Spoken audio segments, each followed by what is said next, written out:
இருக்கிறப்ப சல்லி காசு கிடையாது.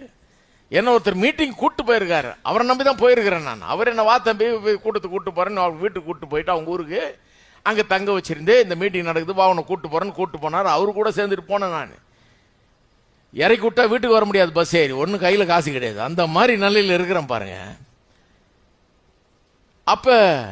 அப்பதான் கேட்கிறேன், ஒன்றுக்கும் தாழ்ச்சி அடைவதில்லை, என்கிட்ட ஒண்ணுமே இல்லை.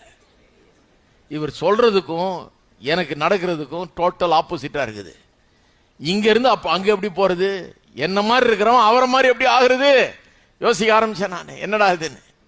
அப்புறம் தான் இந்த 2 கொரிந்தியர் 4:17 போன வாரம் பார்த்தோம் இல்லையா, அந்த வசனம் எனக்கு விளங்க ஆரம்பிச்சது. 4:17 எப்படி சொல்லியிருக்கு பாருங்க. மேலும் காணப்படுகிறவைகளே அல்ல, காணப்படுகிறவைகள்னா என்ன? இந்த பாக்குற காலி பாக்கெட்டு, 15 ரூபா தான் பேலன்ஸ் காமிக்கிற பாஸ்புக். சிலர் அதையே பார்த்துட்டு 15 ரூபா தான் இருக்கு, பார்த்துக்கிட்டே இருந்தா மாறிடுமா? 15 லட்சம் ஆயிட போதா? கிடையாது. அது ஓரமா வையுங்க. அது இருந்தேன்னா இல்லாம போனா என்ன? 15 ரூபாய் அது இல்லையா? அதை போய் எடுக்கிறது கூட வெக்க கேடு. அப்ப அது ஒன்றும் பிரயோஜனம் இல்லை. இல்லைன்னு நினைச்சீங்க, தூக்கி ஓரமா வைங்க. அதை வச்சுட்டு எதை தியானிக்கணும்? இங்க தியானிங்க. இங்க தியானிக்கும் போது இங்க என்ன சொல்லுது? நான் தாழ்ச்சி அடைவதில்லை, எனக்கு ஒரு குறைவும் உண்டாகுவதில்லை, ஓட்டாண்டியா இருக்க முடியாது. நான் சகல ஐஸ்வர்யத்தினால் சம்பூர்ணத்தினால் நிறைந்திருக்கிறேன். அப்படிப்பட்டவனாக தேவன் என்ன உண்டாக்கி இருக்கிறார். அப்படித்தான் தேவன் என்ன டிசைன் பண்ணி இருக்கிறாரு, என்ன உருவாக்கி இருக்கிறாரு. அதுதான் அவருடைய டிசைன் ஃப்ரேம் ஒர்க். அப்படிதான் பண்ணி இருக்காரு. உள்ளத்தில் அந்த காட்சி வந்துடுது. அப்ப காட்சி வரும்போது என்ன பண்ணுன்றார் அப்போஸ்தலன் பவுல் 2 கொரிந்தியர் 4:17 காணப்படுகிறவள் அல்ல. அப்படின்னா காலி பாக்கெட்டை பார்க்காதன்னு அர்த்தம்.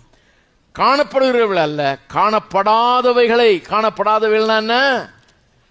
காணப்படாதவர்கள்னா நீங்க உள்ளத்தில் வைத்திருக்கிற தரிசனம். இந்த வசனத்தின் மூலமாக உங்களுக்கு நிறைவை குறித்து செழிப்பை குறித்து உண்டாயிருக்கிற அந்த நோக்கங்கள் அல்லது அந்த தரிசனம், அந்த காட்சி உங்கள் உள்ளத்தில் இருக்கு பாருங்க. அந்த காட்சி இருக்கிற காலி பாக்கெட்டை பார்க்காம இங்க இருக்கிற அந்த நிறைவையும் வெற்றியும் வாழ்வையும் காணுங்கள். காணப்படுகிறவர்கள் அல்ல, காணப்படாதவர்களை நோக்கி இருக்கிற நமக்கு அதி சீக்கிரத்தில் நீங்கும் லேசான நம்முடைய உபத்திரவம் மிகவும் அதிகமான நித்திய கனமையை உண்டாக்குகிறது.